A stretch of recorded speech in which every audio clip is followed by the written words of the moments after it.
бо мақсади татбиқи амалии дастуру супоришҳои ҳукумати ҷумҳурии тоҷикистон дар самти рушди саноати фарматсевтӣ ва истеҳсоли маҳсулоти дорувории ватанӣ саҳми ҷамъияти саҳомии шакли кушодаи Авиценна назаррас мебошад. ҳоло дар корхонаи коркарди гиёҳҳои шифобахши Бадахшон зиёда аз 70 намуди растаниҳои шифобахш коркард шуда, аз онҳо чойҳои табобатӣ, равғанҳои эфирӣ, иқтибосҳои доруворӣ, хокаҳо, маҳлулҳо, маҳсулоти косметикӣ, собунҳои гуногун ва дигар маводи доруворӣ истеҳсол карда мешаванд. шарҳи бештари матлаб дар гузориши ҳамкорони мо.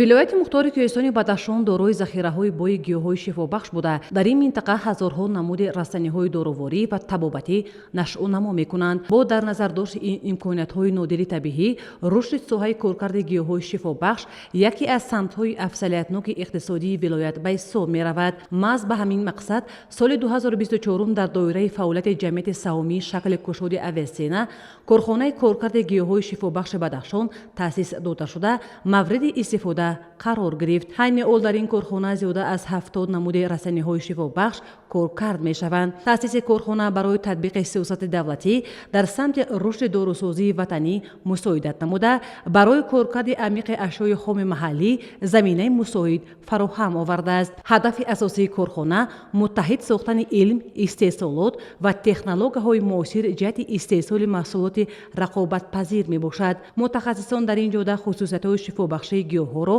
меомӯзонанд, таркиби кимиёвии онҳоро таҳлил намуда, роҳҳои нави истифодаи онҳоро таҳия мекунанд. ҳамзамон дар коргоҳҳои истеҳсолӣ аз гиёҳҳои маҳаллӣ, чойҳои табобатӣ, равғанҳои эфирӣ, иқтибосҳои доруворӣ, хокаҳо, маҳлулҳо, маҳсулоти косметикӣ ва собунҳои гуногун истеҳсол мегарданд.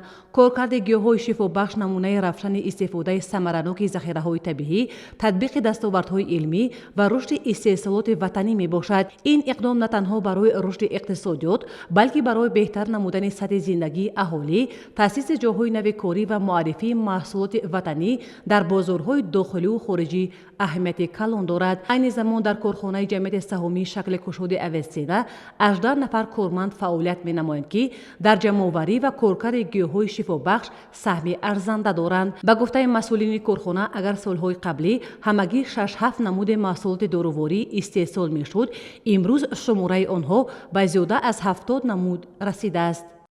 бо шарофати истиқлолият ва сулҳу собот соҳаи дорусозӣ низ бо дастгирии бевоситаи президенти ҷумҳурии Тоҷикистон рушд ёфта истодааст. соли 2024 сехи нави бо иштироки президенти ҷумҳурии Тоҷикистон кушодаем.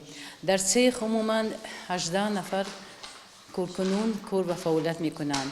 аз онҳо 12 нафарашон занон мебошанд. дар сех асосан мо бо гиёҳҳои шифобахши кӯҳистон Бадахшон кор карда истодаем. аз онҳо мо 70 намуд онҳошо коркар кардем. ба гуфтаи масъулини корхона, гиёҳҳои шифобахш аз замонҳои қадим ҳамчун яке аз сарчашмаҳои муҳими табобат ва ҳифзи саломатии инсон истифода мешаванд. имрӯз низ сарфи назар аз рушди босурати соҳаи фармасевтика, аҳамияти гиёҳҳои шифобахш рӯз ба рӯз бештар мегардад. гиёҳҳои минтақа хусусиятҳои гуногуни табобатӣ дошта, барои пешгирӣ ва муолиҷаи бемориҳои гуногун мусоидат мекунанд. мутахассисон бар он назаранд, ки бисёре аз растаниҳои доруворӣ дорои моддаҳои фаъоли биологӣ мебошанд, ки барои саломатии инсон манфиати зиёд доранд. яке аз растаниҳое, ки дар корхона коркард мешавад, мушхор мебошад. ин гиёҳ барои муолиҷаи як қатор бемориҳо аз ҷумла аллергия, тарбод, инчунин ҳангоми талхаронӣ ва пешобронӣ муфид арзёбӣ мегардад. растании мушхор дар қаламрави Бадахшон қариб дар ҳама ҷо мерӯяд.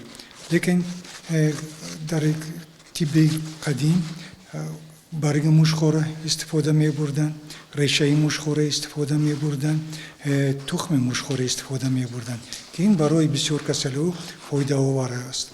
асосан дар фасли баҳор вақте ки барги мушхора истифода мебурданд, барои касалиҳои аллергия, астма, барои тарбуд, барои мушхор ин ҳамчун арақрон, талхарон, пешоброн ира истифода мебаранд.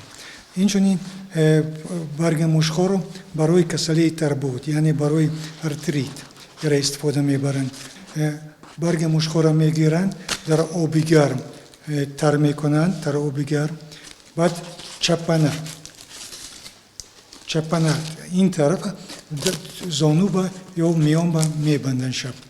аз болои вай ягон чизи пахтагин қатӣ мебанданд, ин дарда гум мекунад. дар солҳои охир истифодаи технологияҳои муосир имконият фароҳам овардааст ки маҳсулоти гиёҳӣ бо сифати баланд ва мутобиқ ба стандартҳои байналмилалӣ истеҳсол карда шаванд. имрӯз дар бисёр кишварҳои ҷаҳон талабот ба маҳсулоти табиӣ афзоиш ёфтааст. маҳсулоти аз гиёҳҳои шифобахш истеҳсолшуда ҳамчун воситаҳои бехатар ва аз ҷиҳати экологӣ тоза мавриди истифода қарор мегиранд. расании дигаре ки дар корхона мавриди коркар қарор дорад бобуна мебошад. ин расанӣ барои муолиҷаи бисёр бемориҳо муфид буда талабот ба маҳсулоти аз он омодашуда сол аз сол меафзояд. расании бобуна алафи бисёрсола аст ва дар байни мардум бисёр тараққӣ карда аст ва мардуму зиёд аз ин расанӣ бисёр фоидаи калон мегиранд. ин расанӣ бисёр расании таъсирпазир аст. таъсири вай дар тиб ин асарворомкунӣ